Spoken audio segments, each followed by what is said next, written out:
What is up, gods and goddesses? It's your boy Hollywood AJ back with another episode of the Keep It 100 YouTube channel. I hope you guys all had a happy Thanksgiving, a great holiday. Me, it was fun. It was the less Thanksgiving-y I have felt in my entire life. Is Thanksgiving-y even a word? I don't know. I guess I just created it. It is the less Thanksgiving-y I have felt in my entire life, all right? It's just as simple as that. Even last year in the pandemic, I felt more like Thanksgiving is an actual holiday than this year. I don't know if it's because I've been so busy, if I was running off of 3 hours of sleep because I was looking after my daughter all week.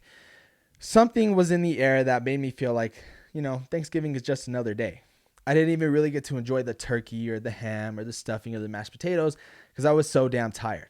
I still had fun. It was a great day with the family. Went to the movies, took my grandmothers to the movies to see No Time to Die, which I have seen 3 times in the movie theater now. And all in all, it was just fun. I'm still enjoying the sweet turkey that we had, the stuffing, the meats, greens, potatoes, all that jazz. Almost a week later, I am still enjoying it because it was just that good. Most families play football on Thanksgiving. We are a football family. We love to watch every single game. We are glued to the TV no matter what. But this year we decided to play basketball. I'm a diehard basketball fan, as you all know, for those who've been following this channel. So we decided to play an old school game of 21, almost 1980s way, if you might add. The game of 21 felt like I was playing against the Detroit Bad Boy Pistons of the late 80s. Of course, your boy won. Had to win one game. I had to throw another game, but that's not here nor there. So all in all, it was a great evening, great day. Got to spend it with my daughter. Hope you guys all had a happy Thanksgiving. And now you guys can officially look forward to Christmas. I do not like how the day after Halloween, people are like, yay, it's Christmas time. No. Y'all ignore Thanksgiving as a holiday, and then when it comes up, you guys are posting on Instagram and your flannel shirts and your pumpkin spice lattes that is one of the greatest holidays ever, and how hungry y'all are for some stupid reason. No. Give it the same treatment that you give Halloween and Christmas. That's all I ask. So please do that favor for me next year. But other than that, time for Christmas. I hope you guys all have an amazing, happy holidays here from the Keep It 100 podcast, Hollywood Productions, Double OT Sports Promotions. I will have more videos for you guys as the holidays come closer. But let's get into this video today. Nothing really combat sports related, nothing really sports related until later in the week. This is about movies. This is about entertainment. I don't really do many of these videos, but I love doing these type of videos because you guys are getting my honest and true takes like you do in every other video. And before I go any further, I just want to say I do not want to discredit any work that actors, directors, producers, writers, cinematographers, all the work you guys put in, it is truly appreciated and it is truly looked at. With that being said, why you think I'm, apologizing to these actors, entertainers, directors is because I'm going through a list of movies that made my list of the worst movies of 2021. So let's get right into it. Let's start with the film Unholy that came out in August of 2021. Now, promotionally, this was a great movie that was being promoted in the right ways. It seemed like every time I was scrolling through Instagram and Facebook, I would see a preview for this film. And we all know that the satanic films and the exorcist films started in the 70s really paved the way for horror movies to expand into different avenues and to more realism. All right. We're tired of seeing interdimensional demons come in through different portals. Those movies are good, but can also be predictable as well. With this film, though, I felt like it was almost as if it was copying a lot of the exorcism films. Even the spin-offs, it was copying a lot of them, and it just led to a predictable and bland script and a predictable outcome to the film. You had your predictable jump scares where, you got the silent, scene, and then bam, the ghost comes out of nowhere. You had that in this horror film, but all in all, it was just like an average, mediocre film that, if you want to watch The Conjuring, it is very similar as to this film, The Unholy. Next, I got Habit. It was a directorial debut for a women director, all right? I applaud all women directors out there, such as the director for Candyman and the director for all these other great films that have been coming out these past few years. I applaud every single female director.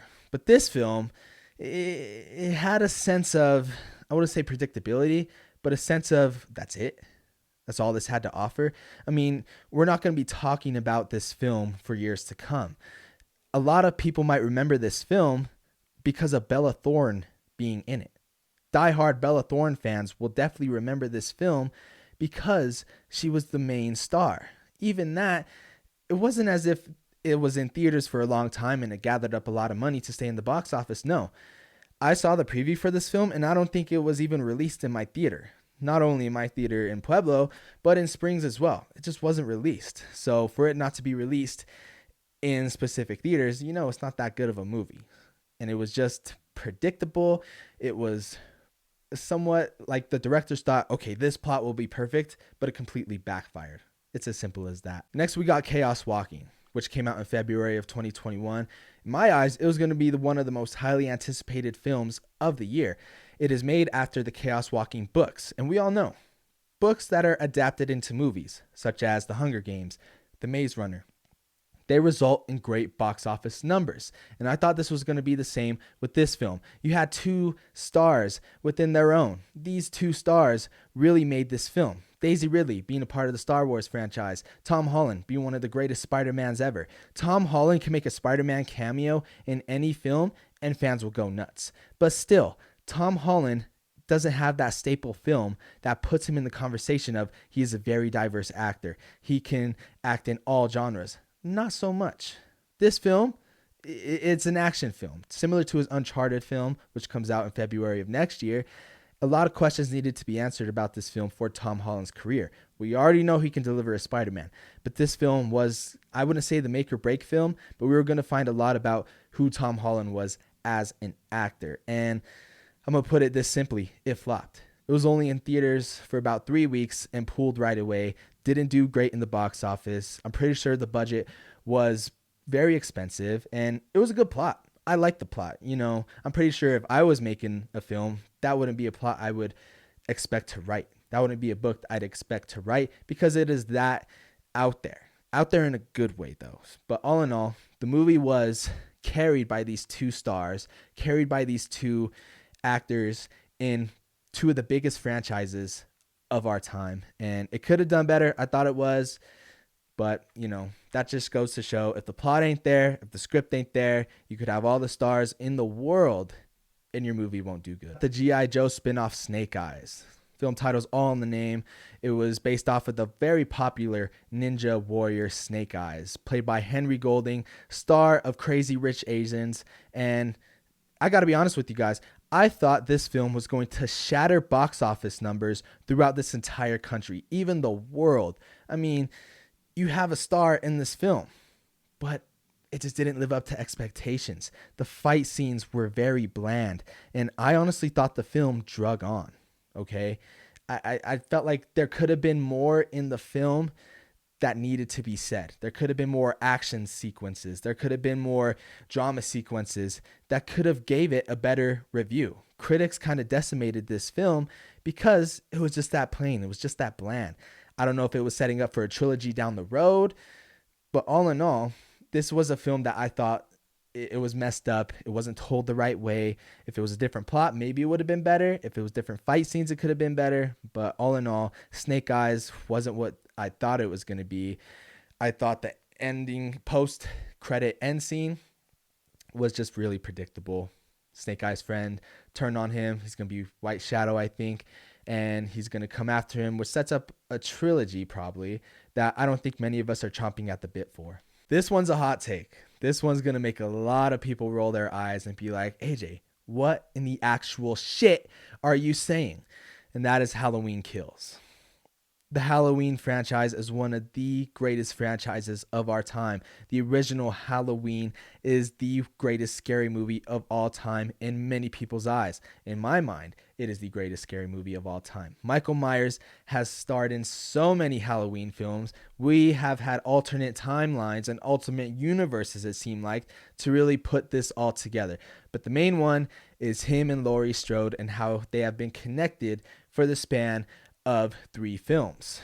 But this film, Halloween Kills, that released in October of this year, was a movie that simply did not need to happen. Okay, I know it's setting up for a third film, a la Avengers Endgame and a la Fast and Furious, but I felt like after Halloween in 2018, you could have just cut right to the chase and had your grand finale in 2021. That's simply what they did not do. The kills were very violent, and that's a lot coming from me. They were violent, and I felt like they were very just predictable. I mean, there were talks of Michael Myers, being the boogeyman and just him surviving anything. He was surviving pummeling after pummeling, only to come back and kill the people that were pummeling him in that scene where he was just getting mauled by the town's people.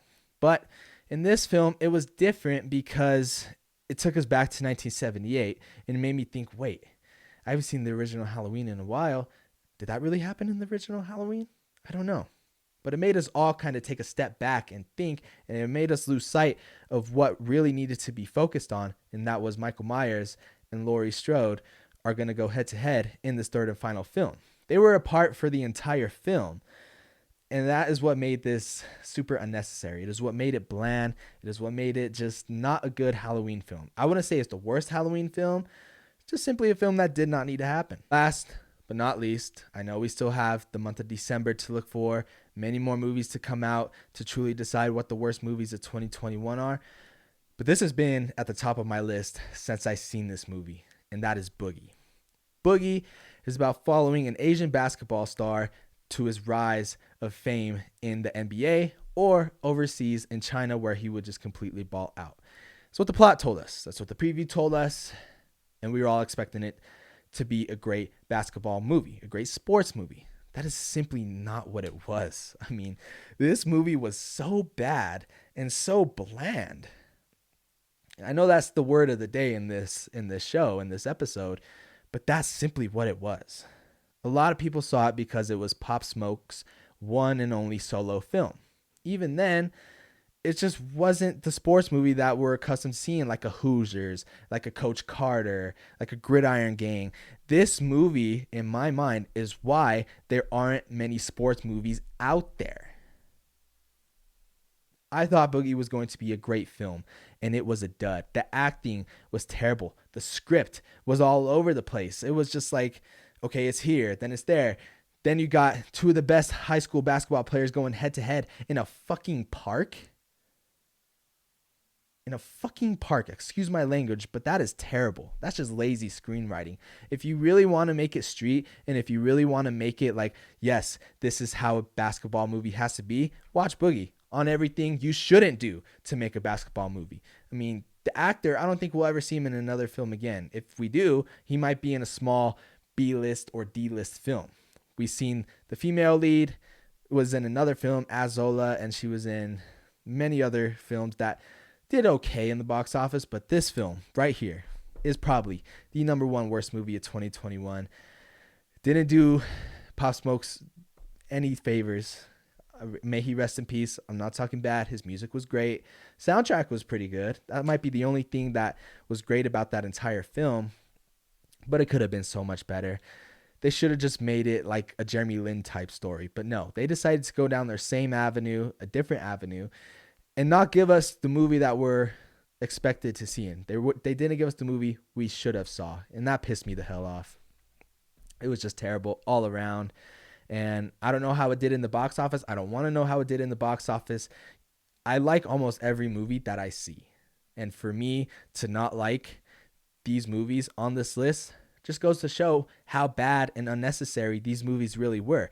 And if these actors can get in these movies, and it can be boosted in popularity, and it can be promoted the right way into a different stratosphere, it seems like, then I know I can most definitely be an actor.